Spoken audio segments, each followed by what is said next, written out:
திருவெம்பாவை முதல் பாசுரம். ஆதியும் மந்தமும் இல்லாரும் பெரும் ஜோதியையாம் பாட கேட்டேயும் வாழ்த்தடங்கன் மாதேவளருதியோ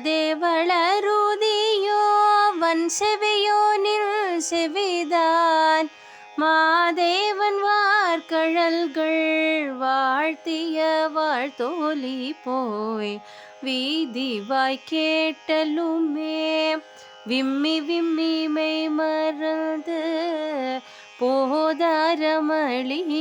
மேல் நின்றும் புரண்டு இங்கன் ஏதேனுமாகாள் கிடந்தாள் என்னே என்னே ஈதேயம் தோழி பரிசேலொரெம்பாவாய் ஈதேயம் தோழி பரிசேலொரெம்பாவாய்.